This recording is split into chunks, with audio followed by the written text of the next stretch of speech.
Hello friends, welcome back everyone, welcome to my channel. तो चलिए एक और प्रैक्टिस सेट लगाते हैं। एंसेंट एचटी का ये प्रैक्टिस सेट नंबर होगा, ठीक है ना। ये प्रैक्टिस सेट नंबर 17 है अपना। इससे पहले हम 16 प्रैक्टिस सेट लगा चुके हैं। लास्ट पार्ट यानी कि पार्ट नंबर जो 16 था, तो उसमें मैंने लास्ट में आपको पढ़ाया था मध्यकालीन भारत यानी कि जहांगीर और शाहजहाँ का इतिहास। तो ये होगा प्राचीन भारत का प्रैक्टिस सेट यानी कि प्राचीन भारत का। और इसमें हम देखेंगे जो लास्ट था प्रैक्टिस सेट, तो उसमें हमने 7 वाहनों के बारे में पढ़ लिया था प्रैक्टिस सेट नंबर 15वें में। तो ये है 17वां। और इसमें हम देखेंगे जो भारत पर प्राचीन भारत में जो विदेशी आक्रमण वगैरह हुए थे। तो चलिए without wasting the time let's back down our video. अगर किसी ने वो 16 पार्ट ना देखे हों तो यूपी पीसीएस टेट सीरीज के नाम से प्ले लिस्ट मिल जाएगी, आप वहाँ जाके देख सकते हैं। तो देखिए प्राचीन काल में हमारे देश पर किन किन विदेशियों ने आक्रमण किया था, तो इनको सही क्रम में लगाना। तो चलिए देखिए, तो ये कुणाल, ठीक है ना, ये एक तरफ राजाओं के नाम है और वो कौन से राजवंशों से संबंधित थे, तो यहाँ पर ये बताना है। तो ये कुणाल, फ्रेंड्स, कुणाल कहाँ का था, तो ये कुणाल था मौर्य वंश का यानी कि 4। और आंध्रक, तो आंध्रक कौन थे, तो आंध्रक थे सातवाहन यानी कि तीसरा। और ये यूक्राइड्स, फ्रेंड्स, यूक्राइड्स ये कहाँ का था, तो बताइए। ये था हिंद हिंद ग्रीक शासक। और ये लास्ट में है स्पेलियर, ठीक है ना, स्पेलियरिस। तो स्पेलियरिस था पार्थियन यानी कि 2 पे, ठीक है ना। तो यानी कि 4 3 1 2 कहाँ पर है, 4 3 1 2, ऑप्शन नंबर बी, ठीक है ना। आप यहाँ देख सकते हैं, ये आईएएस का पूछा हुआ है। तो ये कुणाल था मौर्य का, आंध्रक था, तो ये था सुंग वंश का। और ये यूक्रेटाइस, तो ये था हिंद ग्रीक। और ये स्पेरिलियस, तो ये था पार्थियन यानी कि ऑप्शन नंबर बी। नेक्स्ट देखिए, तो कलिंग राजा खारवेल का संबंध किससे है, तो ये हो जाएगा ऑप्शन नंबर बी ए, ठीक है। ये वेरी वेरी मोस्ट इंपॉर्टेंट है। तो इसका संबंध था महामेघ वाहन वंश से। और यहाँ पर लिखा है एक से, उपरोक्त में से एक से ज़्यादा है यानी कि एक से ज़्यादा, ठीक है। बट मैंने इसको नेट पे चेक किया है, तो नेट पे जो खारवेल का संबंध दिखा रहा है, तो ऑप्शन नंबर ए, ठीक है। महामेघ वाहन वंश से दिखा रहा है, तो ऑप्शन नंबर ए याद रखना। आगे चलिए, ईसा, ठीक है। ईसा की तीसरी शताब्दी में जबकि हूण हूण आक्रमण से रोमन साम्राज्य का समाप्त हो गया था, तो भारतीय व्यापार अधिकाधिक किस पर निर्भर हो गए। सिंपल वे में समझिए, ये क्वेश्चन ये कह रहा है कि तीसरी शताब्दी में हूणों ने रोमन साम्राज्य पर आक्रमण किया था और रोमन साम्राज्य को समाप्त कर दिया था, क्योंकि अधिकांश भारत का जो व्यापार था तो वो रोम साम्राज्य से था।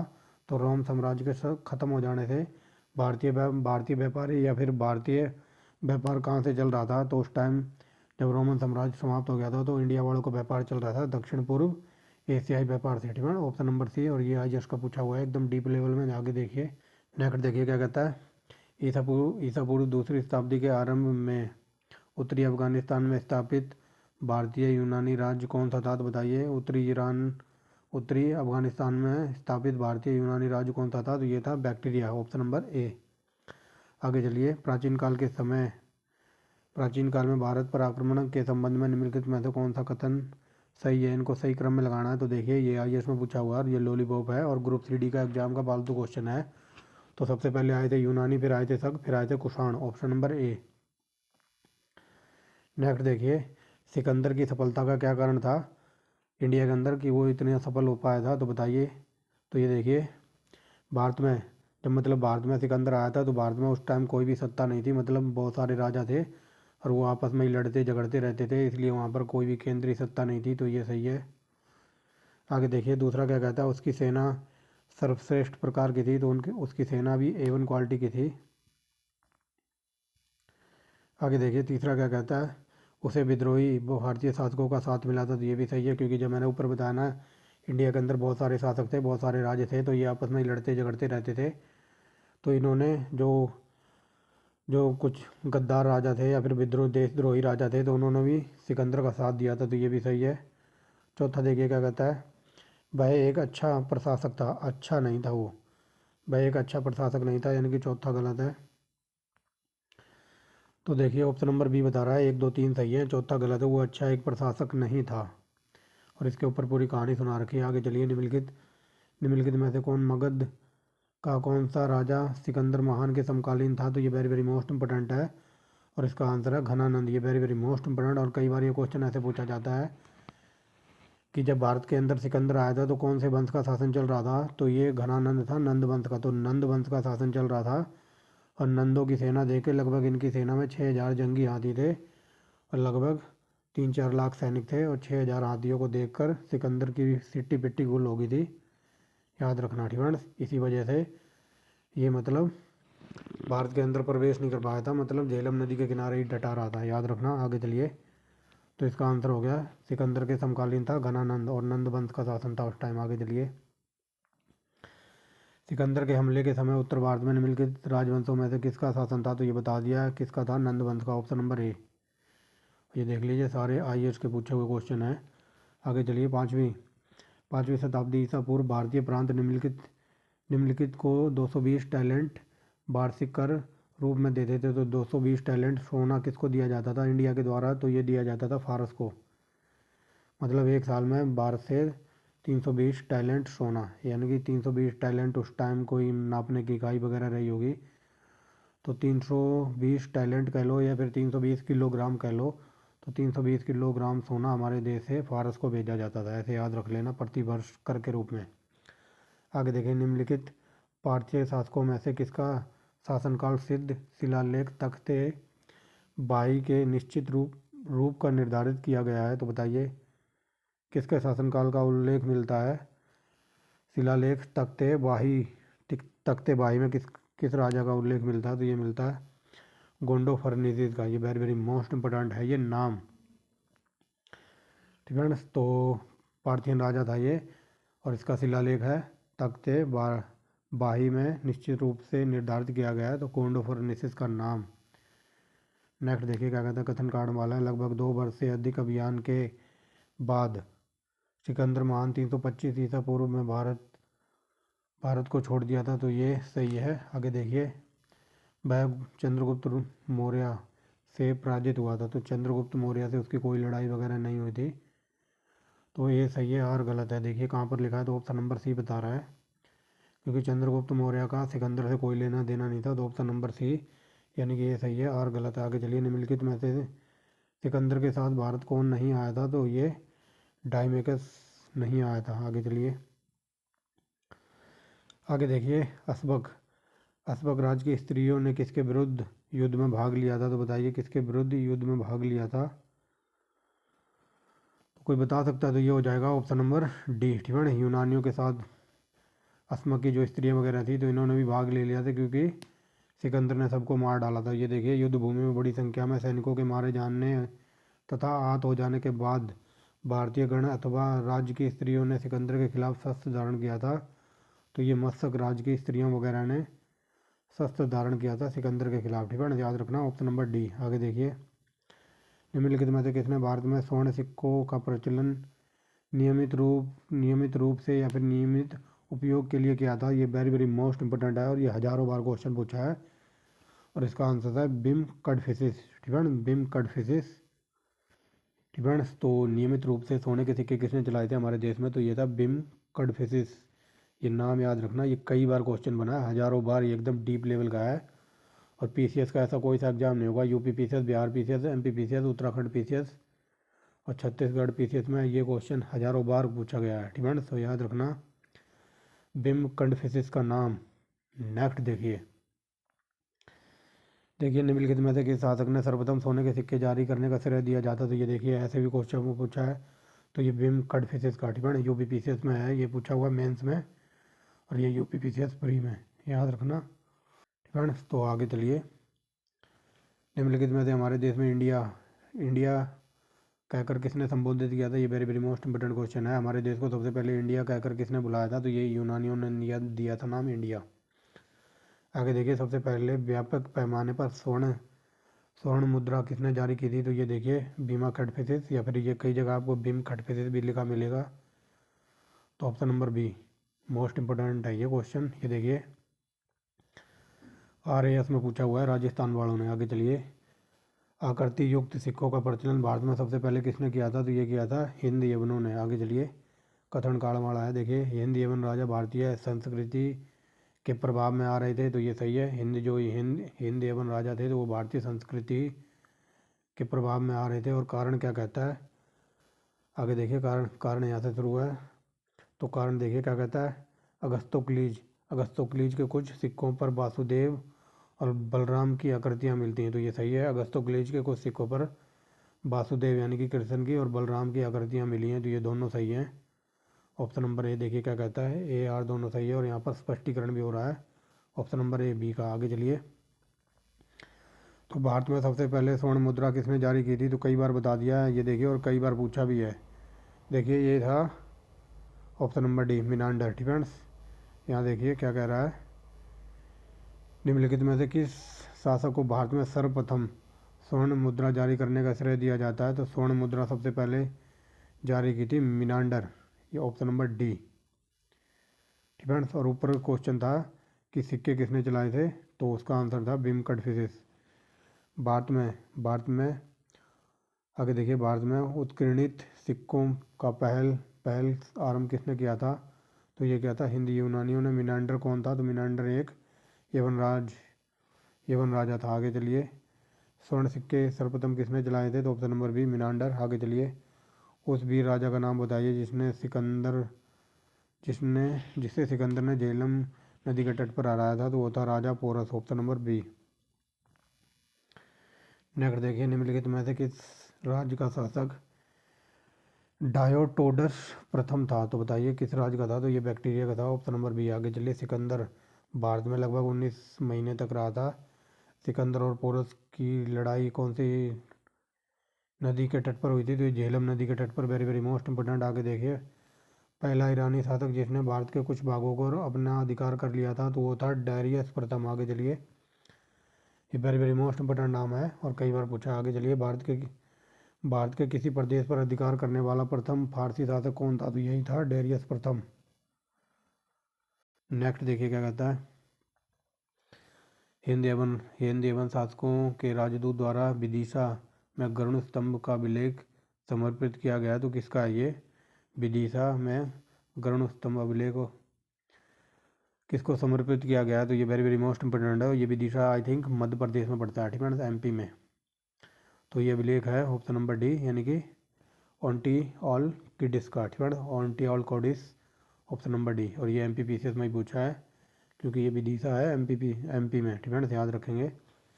किसको कुणाल, ठीक है, किस कुषाण राजा ने धर्म दिद, ठीक है, कुषाण राजा ने, ठीक है, किस कुषाण राजा ने धर्म थिद विरुद्ध धारण किया था, तो बताइए किसने किया था, तो ये किया था कुजुल कड़फिसिस ने। आगे चलिए। किस चीनी जर्नल ने कनिष्क को हराया था, तो ये पेन चाओ, वेरी वेरी मोस्ट इंपोर्टेंट। आगे देखिए। त्रिभाषिक लेख युक्त मुद्राओं का प्रचलन नाम पेन ने चलाया था इंडिया के अंदर, ठीक है। तो ये थे 34 क्वेश्चन थे ये विदेशी शासकों के जिसने भारत पर आक्रमण किया था। अब चलते हैं संगम काल की ओर और इसमें हम देखेंगे चोर, चेल और पांडे, ठीक है। ये वेरी वेरी मोस्ट इंपोर्टेंट है और कई बार जो ये पहली लाइन लिखी है ना, यहीं से क्वेश्चन बन जाता है कि संगम युग में कौन कौन से राज्य शामिल थे, तो इसमें चेर थे, चोल थे और पांडे थे। याद रख लेना इन तीनों नाम को, कौन कौन से, चेर, चोल और पांडे। तो चलिए यहाँ से भी क्वेश्चन बना इसीलिए बता दिया, इन तीनों का नाम याद रखना। आगे चलिए। यूनानी यात्री हेरियोटोडस भारत आया था, तो ये कब आया था, तो ये 5वीं शताब्दी ईसा पूर्व आया था, ऑप्शन नंबर ए। और ये आरएस का पूछा हुआ है। आगे चलिए। निम्नलिखित में से किस हिंद यवन शासक ने शीशे के सिक्के चलाए थे, वेरी वेरी मोस्ट इंपोर्टेंट, तो ये स्टैट्रो सेकंड ने, ठीक है, स्टैट्रो सेकंड ने चलाए थे सोने शीशे के सिक्के। आगे चलिए। संगम तमिलों का प्राचीनतम उपलब्ध ग्रंथ कौन सा है, और ये वेरी वेरी मोस्ट इंपोर्टेंट है। संगम तमिलों का प्राचीनतम ग्रंथ है, तो ये है, बताइए, ये है तोल्कापियम, वेरी वेरी मोस्ट इंपोर्टेंट। आगे चलिए। किस संगम साहित्य कृति में उल्लेख है कि आर्यों ने विवाह का अनुष्ठान और समारोह आरंभ किया था, तो बताइए कौन सी कृति में ये लिखा मिला है कि भारत में जो विवाह प्रथा है तो वो आर्यों ने आरंभ की थी, तो ये मिला है तोल्कापियम, ऑप्शन नंबर ए। आगे देखिए। संगम ग्रंथ तोल्कापियम किस विषय पर आधारित है, तो ये व्याकरण विषय पर है, ऑप्शन नंबर बी, ये वेरी वेरी मोस्ट इंपोर्टेंट। आगे चलिए। निम्नलिखित में से कौन तमिल व्याकरण ग्रंथ है, तो ये है तोल्कापियम। आगे चलिए। निम्नलिखित प्राचीन तमिल ग्रंथ व्याकरण संबंधित है, तो ये तोल्कापियम है, ऑप्शन नंबर सी, ये कई बार पूछा है, याद रखना। प्राचीन, ठीक है, प्रारंभिक तमिल साहित्य निम्नलिखित में से कौन महाकाव्य थे? तो बताइए महाकाव्य कौन कौन से थे? तो ये शिल्पाधिकारम और मणिमेखिल्य, ठीक है, ये तमिल साहित्य के महाकाव्य माने जाते हैं। शिल्पाधिकारम और मणिमेखिल्य ये वेरी वेरी मोस्ट इंपॉर्टेंट है। जैसे कि अपना महाकाव्य क्या है? तो अपना महाकाव्य है रामायण और महाभारत। ऐसे ये तमिल की बात हो रही है तो तमिल में शिल्पाधिकारम और मणिमेखिल्य को महाकाव्य कहा गया है। पतिव्रता पत्नी की पूजा किस तमिल ग्रंथ में प्रतिष्ठा प्राप्त है? तो यह है Silappadikaram, very very most important. पतिव्रता पत्नी की पूजा को किस तमिल ग्रंथ में प्रतिष्ठा प्राप्त है? तो यह शिल्पाधिकारम। आगे चलिए, संगम साहित्य में निम्न वंशों में से किस वंश का उल्लेख नहीं है? तो मैंने बताया था ना, ये देखिए यूपी पीसीएस में पूछा है। तो संगम साहित्य में कौन कौन था? तो संगम साहित्य में चेर, चोल और पांडे राज का है, लेकिन पल्लव वगैरह का कोई उल्लेख नहीं है। ये कई बार पूछा है। आगे चलिए और इस पर लगाओ, सुपर डुपर इंपॉर्टेंट है ये क्वेश्चन। तमिल ग्रंथों में लघु वेद की संज्ञा किसे दी जाती है? तो लघु वेद की संज्ञा कुराल को दी जाती है। ये वेरी वेरी मोस्ट इंपॉर्टेंट है। हमारे इंडिया में 4 वेद बताए गए ना, ऋग्वेद, अथर्ववेद और क्या कहते हैं, ऋग्वेद, अथर्ववेद, फ्रेंड्स। तो यहाँ थे ना, ब्रेक के बाद स्वागत है। तो इसका आंसर हो जाएगा यहाँ थे, फ्रेंड्स, यहाँ थे। तो लघु वेद की संज्ञा कुराल को दी जाती है। ये वेरी वेरी मोस्ट इंपॉर्टेंट है और इसको 5वां वेद समझा जाता है। ये वेरी वेरी मोस्ट इंपॉर्टेंट है और ये बहुत ही पवित्र है। इसी वजह से इसको लघु वेद या फिर 5वां वेद समझा जाता है अकॉर्डिंग टू द तमिल ग्रंथ। आगे चलिए, 4 ग्रंथ है ना अपने, उसमें 4 ग्रंथ हैं, ये यजुर्वेद, अथर्ववेद और ये ऋग्वेद और ये सामवेद वगैरह। तो ये 5वां ग्रंथ कुराल को समझा जाता है, ठीक है, याद रखना। आगे चलिए, पदीरु, ठीक है, पदीरुप्तु किन राजाओं की संस्कृतिपरक कविताओं का संग्रह है? तो यह है ऑप्शन नंबर 1 चेरों का, ठीक है, मतलब चेरे राजाओं की कविताओं का संग्रह मिलता है पदीरुप्तु में, ठीक है। आगे चलिए, 5वीं शताब्दी में तमिल महाकाव्य शिल्पाधिकारम किस नदी का ज्ञान मिलता है? तो बताइए शिल्पाधिकारम में किस नदी का उल्लेख किया गया है? तो ये किया गया है कावेरी। ये वेरी वेरी मोस्ट इंपॉर्टेंट है, ठीक है। शिल्पाधिकारम में कावेरी नदी का वर्णन किया है। शिल्पाधिकारम का लेखक, ये वेरी वेरी मोस्ट इंपॉर्टेंट, तो ये इलांगो, और ये कई बार पूछा है, याद रखना इलांगो का नाम। तो देखिए, संगम साहित्य किस भाषा में लिखा गया है? तो संगम साहित्य लिखा गया है तमिल भाषा में, क्योंकि हम तमिल राज्यों के पढ़ रहे हैं। नेक्स्ट देखिए, संगम काल में तमिल भाषा में महाभारत लिखने का काम किसने स्टार्ट किया था? तो बताइए ये किसने किया था? तो ये था पेरुन देवनार, ठीक है, पेरुन देवनार ने लिखने का काम किया था तमिल भाषा में महाभारत को। निम्नलिखित में से कौन भारतीय व्यापारियों द्वारा कटहा द्वीप की कठिन समुद्री यात्रा का वर्णन करता है? तो कठिन समुद्री यात्रा का वर्णन कौन सा व्यापारी करता है? तो ये करता है समराइज, ठीक है, समराइज कहा, ठीक है, समराइज कहा, ऑप्शन नंबर बी। ये डीप लेवल के क्वेश्चन है, शायद आपने पहली बार सुना हो ये क्वेश्चन। आगे चलिए, किसके संरक्षण में संगम साहित्य की रचना की गई थी? तो बताइए। तो संगम साहित्य कब लिखा गया था? तो ये पांडे राजाओं के संरक्षण में, यानी कि पांड्यों का राज चल रहा था। तो चलिए देखिए, यहाँ पर मिलान करना है तो मिलान कर देते हैं। देखिए, तिरुकुरल किसने लिखा है? तिरुकुरल, तो तिरुकुरल लिखा है तिरुवल्लुवर ने, यानी कि 4। शिल्पाधिकारम ये मैंने बता दिया किसने लिखा है, तो ये इलांगो ने लिखा है, यानी कि 1।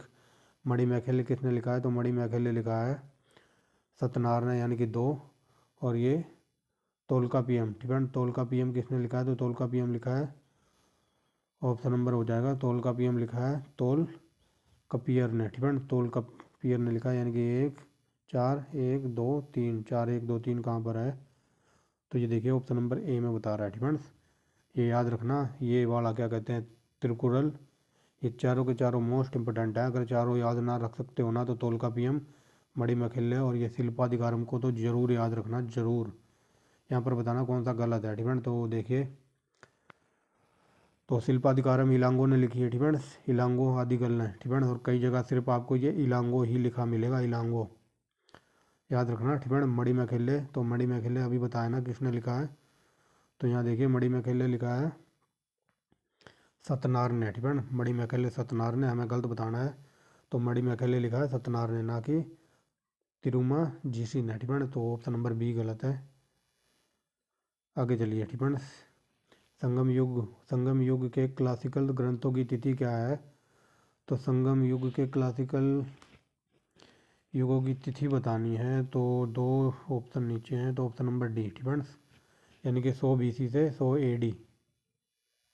नेक्स्ट देखिए, यहाँ पर एक तरफ संगम ग्रंथ है और एक तरफ है उनके लेखक वगैरह। तो चलिए देखते हैं संकलन करता, तो यहाँ पर मिलान करना। तो देखिए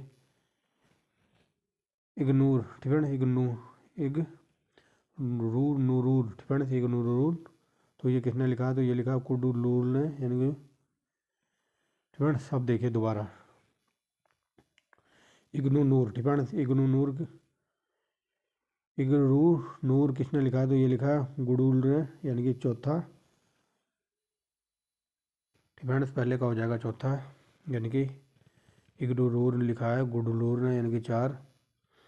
दूसरा देखिए क्या कहता है, आहना नूर ठीक है, आहना नूर किसने लिखा है? तो ये लिखा है रुद्र शर्मन ने, यानी कि पहला। और तीसरा देखिए क्या कहता है, C नंबर मुरु मुरु गुरु पड्डे ठीक है, मुरु गुरु पड्डे। तो ये किसने लिखा है? तो ये लिखा है नक्कीनर ने ठीक है, नकीर ने लिखा है, यानी कि दूसरा।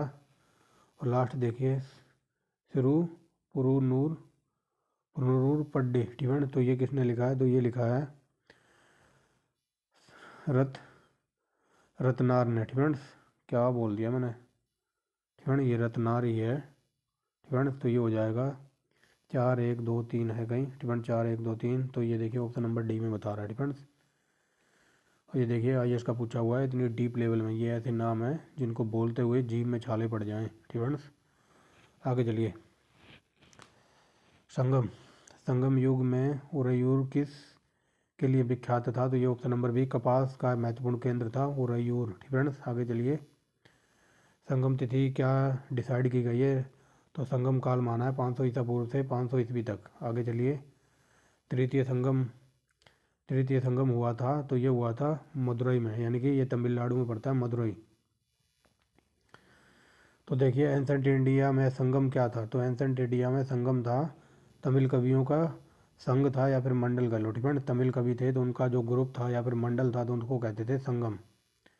नेक्स्ट देखिए, प्रथम तमिल संगम की स्थापना की गई थी, तो अगस्तस ने की थी। ये वेरी वेरी मोस्ट इंपॉर्टेंट है।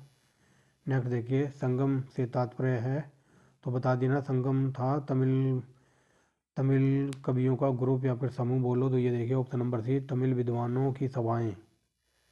नेक्स्ट देखिए, दक्षिण भारत के इतिहास में संगम युग का संबंध में कौन सा कथन सही है? तो ऑप्शन नंबर डी, यह एक महान साहित्यिक गतिविधियों का युग था संगम युग ठीक है। संगम युग को महान साहित्यिक गतिविधियों का युग माना जाता है। आगे चलिए, परंपरा अनुसार कितने संगम हुए थे? तो ऑप्शन नंबर बी, यानी कि 3 संगम हुए थे। नेक्स्ट देखिए क्या कहता है, एक सेकेंड,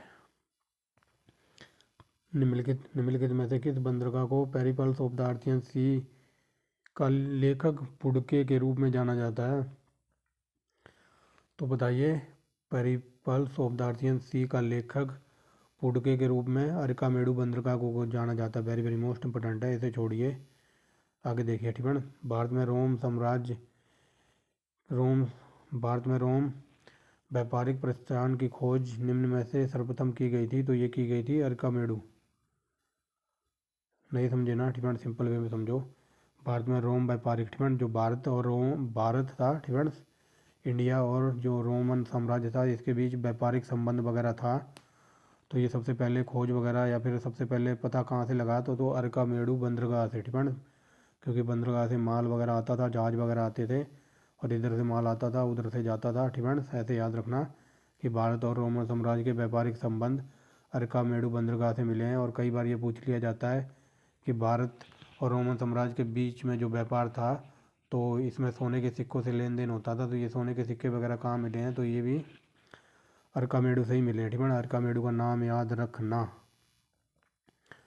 तो रोमन बस्तियाँ कहाँ मिली तो अरिकामेडू। आगे चलिए, निम्नलिखित में से कौन एक बंदरगाह भारत के पश्चिमी तट पर अवस्थित नहीं है? तो ये मोटूपल्ली ठीक है, ये पश्चिमी तट पर ना होकर ये पूर्वी तट पर होगा टोंडी। ये टोंडी एक समृद्ध पत्तन है, तो ये कहाँ पर? टोंडी एक समृद्ध पत्तन था, तो ये चेरों के था ठीक है, चेरों के काल में था। आगे चलिए, निम्नलिखित में से किस नदी के मुहाने पर प्राचीन पत्तन पोहार स्थित है, तो पोहार था कावेरी नदी के तट पर। आगे चलिए, संगम साहित्य में कावेरीपट्टनम का संबंध किससे था, तो ये चोलों से था और चोलों के पास A1 क्वालिटी की नौसेना थी। आगे चलिए, संगम युग में कौन सा राज्य शामिल था, ये देखिए दोबारा क्वेश्चन आ गया है। जो मैंने शुरू में बताया था ना, संगम युग में कौन सा था, चेर थे, चोल थे और पांडे थे, ना कि पल्लव। और ये देखिए IAS में भी पूछा हुआ है, डिफरेंस याद रखना। संगम काल में कौन कौन से राज्य शामिल थे, तो ये देखिए संगम साहित्य में निम्नलिखित राजवंशों का उल्लेख संगम साहित्य में हुआ था, कौन कौन से राज्य मिलते हैं, तो बताइए संगम साहित्य में कौन कौन से राज्य थे, तो ये चेर थे, चोल थे, पांडे थे, ठीक है। और यहाँ पर पूछा नहीं था, तो ये कदम्ब नहीं था। ये देखिए तीसरी बार आ गया ये क्वेश्चन। आगे चलिए, दक्षिण भारत के किस वंश के राजा ने रोम साम्राज्य में एक दूत 26 ईस्वी में भेजा था, तो बताइए किसने भेजा था, तो ये भेजा था पांडे, ठीक है। पांडे राजाओं ने एक दूत भेजा था रोम में, ऐसे याद रखना, रोमन साम्राज्य में। आगे चलिए, संगम युग में कौन था, तो बताइए संगम युग में कौन था, तो ये थे क्या बोल रहा हूँ, चेर, चोल और पांडे। और नहीं था तो ये चालुक्य वगैरह नहीं थे। देखिए ये IAS में दो बार पूछ लिया है, डिफेंस, इसीलिए मैंने शुरू में ही बता दिया था, याद रखना। संगम काल में चोल थे, चेर थे, पांडे थे और नहीं थे तो कौन, चालुक्य। आगे चलिए, संगमकालीन लेखक में कौन एक मन्नन किस, डिफेंस, संगमकालीन साहित्य में कौन को, यानी कि किसको मन्नन किसके लिए प्रयुक्त होता था, सिंपल वे में समझो, यहाँ पर ये पूछ रहा है। फ्रेंड्स सिंपल वे में समझो, ये क्वेश्चन ये पूछने की कोशिश कर रहा है कि संगमकालीन के साहित्यों में मन्नन किसको कहते थे, तो संगमकालीन साहित्य में मन्नन कहा जाता था राजा को, ठीक है। ऑप्शन नंबर डी है, सिंपल वे में समझ लो कि संगमकालीन साहित्य में मन्नन कहा जाता था राजा को, यानी कि किंग को, ठीक है। संगमकालीन साहित्य में राजा को मन्नन कहा जाता था, या फिर ऐसे याद रख लो, संगमकालीन साहित्य में मन्नन कहा गया है राजा को, ठीक है। आई होप समझ गए होंगे। तो आगे चलते हैं। तो देखिए यहाँ कथन कारण वाला है, तो देखिए पार्डिनेन, ठीक है, पार्डिनेन कुल्लू कनकुल समूह, ठीक है। पार्डिनेन कुल्लू कनकुल समूह की अहम एवं पूर्व कविताएं संगम रचनाओं का अनुवर्तन है, तो ये सही है, ठीक है। दूसरा देखिए कारण क्या कहता है, उन्हें प्रमुख संगम रचनाओं के विपरीत उत्तर संगम रचनाओं में सम्मिलित किया गया है, तो बताइए यहाँ पर कौन सा कथन सही है, तो ये दोनों सही लग रहे हैं और ये ऑप्शन नंबर ए, ठीक है, ये आर दोनों सही है और यहाँ पर स्पष्टीकरण भी हो रहा है, ऑप्शन नंबर ए। आगे चलिए, संगम ग्रंथों में उल्लेखित मुरुगन किस देवता के सामने रखते थे, तो मुरुगन रखते थे स्कंदगढ़, ठीक है।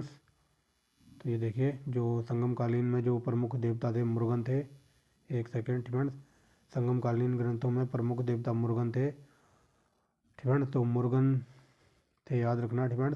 बट यहाँ पूछा है संगम ग्रंथों में उल्लेखित मुरुगन किस देवता के सामने रखते थे या फिर किस देवता में विश्वास रखते थे, तो ये रखते थे स्कंद। आगे चलिए, प्राचीन तमिल देश में उपजाऊ कृषि भूमि को क्या कहा जाता था, तो प्राचीन तमिल ग्रंथ में या फिर तमिल राज्य में या फिर तमिल देश में उपजाऊ भूमि को कहते थे मरुदम, ठीक है। तमिल देश में उपजाऊ भूमि को कहते थे मरुदम, ऑप्शन नंबर बी। और ये IAS का पूछा हुआ है, एकदम डीप लेवल का। आगे देखिए, भारत के संदर्भ में मानसून की खोज, ये वेरी वेरी मोस्ट इंपोर्टेंट लगा लो, तो मानसून की खोज की थी हिपालस ने, ऑप्शन नंबर सी। पांडे केंद्रित थे, तो पांडे तो मदुरई में थे, ठीक है। और कई बार पूछ रहा था कि पांडवों की राजधानी क्या थी, तो मदुरई, ठीक है, याद रखेंगे। आगे चलिए, निम्नलिखित में से कौन श्रीलंका का संगम कवि था, तो श्रीलंका का संगम कवि था गजबाहु, ऑप्शन नंबर ए। आगे चलिए, तो ये देखिए शिल्पाधिकारम मैंने कई बार बता दिया, इसको जरूर याद रखना, डिफेंस, ये कई बार पूछा है। तो चलिए यहाँ पर बताना है कि इसमें क्या कुछ है, तो तिरुकुरल है, ठीक है। तिरुकुरल में क्या लिखा हुआ है, तो तिरुकुरल शुरू में पढ़ाया था, तो तिरुकुरल है व्याकरण, एक सेकंड क्या बोल दिया, ठीक है। तिरुकुरल क्या है, तो तिरुकुरल एक दर्शन है, यानी कि दूसरा।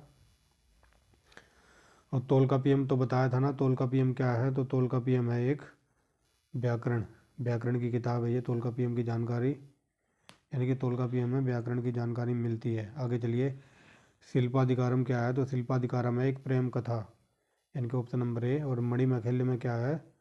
तो एक बणिक कथा, ठीक है। शिल्पाधिकारम है तो ये एक प्रेम कथा है, मतलब एक बनिया होता है और वो मतलब एक वेश्या होती है, वेश्या की लड़की से प्यार करता है, ठीक है। पता नहीं, एक बनिया होता है, ठीक है, तो वो शायद वेश्या से प्यार करता है, पता नहीं उसकी लड़की से प्यार करता है। ये जब मैंने आपको चैप्टर पढ़ाया था तो वहाँ पर पूरी कहानी समझाई थी, ठीक है। तो शिल्पाधिकारम में एक प्रेम कथा लिखी हुई है। और जो मणिमेखले है, ठीक है, ये मणिमेखले, तो इसमें भी एक कथा लिखी हुई है, ठीक है। तो ऑप्शन नंबर डी हो जाएगा। आगे चलिए, यूनानी रोमन व्यापारियों में यव के रूप में कहाँ उल्लेखित किया गया है? तो ये संगम साहित्य में, डिपेंड्स। यूनानी और रोमन के जो व्यापार थे तो उनको संगम साहित्य में यव के रूप में डिफाइन किया हुआ है, ऐसे याद रखना। आगे देखिए, भारतीय इतिहास के प्रारंभ काल में टोंडी किनका एक समृद्ध पत्तन था? तो टोंडी बता दिया, ये था चेर का। आगे चलिए, यहाँ पर बताना कौन सा कथन सही है, ठीक है। तो सही बताना है, तो चलिए देखते हैं। अरिकामेडु हिंद, ठीक है, अरिकामेडु हिंदू, क्या बोल रहा हूँ, अरिकामेडु हिंद और रोम, ठीक है, यानी कि इंडिया और रोम व्यापार का प्रमुख केंद्र था। तो ये कई बार बता दिया और ये पढ़ के सही भी लग रहा है, यानी कि अरिकामेडु से व्यापार होता था इंडिया और रोम वालों का, तो ये सही है। कारण देखिए क्या कहता है, अरिकामेडु एक खुदाई में बड़ी संख्या में रोमन सिक्के मिले, तो ये वेरी वेरी मोस्ट इंपॉर्टेंट है। ये मैंने बताया ना कि रोमन साम्राज्य के सिक्के कहाँ से मिले, तो ये अरिकामेडु से मिले हैं, वो यही बात लिखी है कि अरिकामेडु की खुदाई के दौरान यहाँ पर रोमन के सिक्के मिले, रोम साम्राज्य के। तो ये ऑप्शन नंबर ए, ये दोनों के दोनों पढ़कर सही लग रहे हैं, ठीक है ना। इसको याद रखना, कई बार ये डीप लेवल में क्वेश्चन बन जाता है कि रोमन साम्राज्य के सिक्के कहाँ से मिले हैं, तो अरिकामेडु से, ठीक है ना। और कैसे मिले हैं? तो ये खुदाई के दौरान मिले हैं, ये कई बार एकदम डीप में पूछ लेता है। तो ये 54 क्वेश्चन थे आई थिंक, ठीक है ना। 54 और 34 कितने हो गए, ठीक है ना। तो ये थी आज की वीडियो, मतलब 2 चैप्टर इसमें कंप्लीट कर दिए, 8वां और 9वां, ठीक है। 9वें में हमने देखा संगम साहित्य और 8वें में देखा था विदेशी आक्रमण वगैरह। तो ये जब भी अब प्रैक्टिस सेट नंबर जब भी आएगा दूसरा 10वां, ठीक है, 10वें चैप्टर से स्टार्ट करेंगे। और दक्षिण भारत में जो अभी हम चोल और पल्लव और चालुक्यों को छोड़ के आए हैं ना पीछे, तो ये यहाँ पढ़ेंगे, ठीक है ना। तो ये थी आज की वीडियो। अगर कंटेंट वगैरह पसंद आता तो आप एक लाइक करेंगे, ठीक है ना। कोई न्यू स्टूडेंट वगैरह हो तो वो सब्सक्राइब कर सकता है, क्योंकि 2023 की झड़ी लगने वाली है एग्ज़ाम की। तो thanks for watching the video and wait for next video.